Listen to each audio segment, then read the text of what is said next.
যুক্তরাষ্ট্রের হোয়াইট হাউসের ওভাল অফিসে মার্কিন প্রেসিডেন্ট ডোনাল্ড ট্রাম্পের সাথে ইউক্রেনের প্রেসিডেন্ট ভলোদিমির জেলেনস্কির এবারের বৈঠকের পরিবেশ ছিল খুবই শীতল এবং মার্জিত। ছিল গত ফেব্রুয়ারির বৈঠকের পরিবেশ থেকে অনেকটাই আলাদা। সে বৈঠকে বেশ হট্টগোল হয়েছিল। সে তুলনায় এবারের বৈঠকের পরিবেশ ছিল অনেকটাই সৌহার্দ্যপূর্ণ।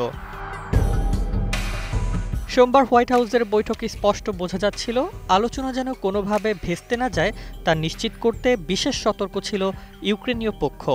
ফেব্রুয়ারির বৈঠক চলাকালে ধন্যবাদ না দেওয়ায় জেলেনস্কিকে যুক্তরাষ্ট্রের ভাইস প্রেসিডেন্ট জেডি ভ্যান্স অকৃতজ্ঞ বলেছিলেন। গতকালের বৈঠকে দেখা গেল ভিন্ন চিত্র।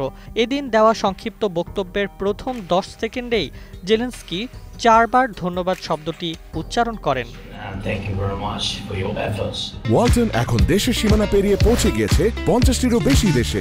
ওয়ালটন, ঘরে ঘরে বিশ্বজুড়ে। সোমবারের ওই বৈঠকের ব্যাপ্তি ছিল প্রায় আধা ঘন্টা। সেখানে উপস্থিত ছিলেন বিবিসির সাংবাদিক টম ব্যাটম্যান।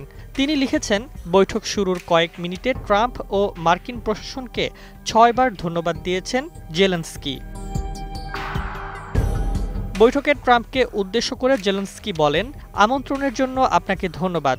হত্যাকাণ্ড থামাতে ও এই যুদ্ধ বন্ধে আপনার ব্যক্তিগত প্রচেষ্টার জন্য অনেক অনেক ধন্যবাদ।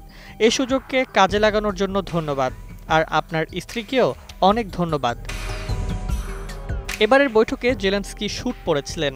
ধারণা করা হচ্ছে ট্রাম্পকে খুশি করতেই তিনি এমনটা করেছেন, কারণ আগের বৈঠকে তিনি সামরিক পোশাক পরায় ট্রাম্প নাখোশ হয়েছিলেন। গতকালের বৈঠকে তার পোশাক নিয়ে দুই নেতা হালকা রসিকতাও করেন। এবারের বৈঠকে ট্রাম্পের কোনো প্রতিনিধি কোনো বিষয়ে কথা বলেননি। ধারণা করা হচ্ছে ফেব্রুয়ারিতে অনুষ্ঠিত হওয়া বৈঠকে অপ্রীতিকর বাকবিতণ্ডার পুনরাবৃত্তি এড়িয়ে চলার জন্য এটা ছিল হয়তো ট্রাম্প প্রশাসনের ভিন্ন এক পদক্ষেপ।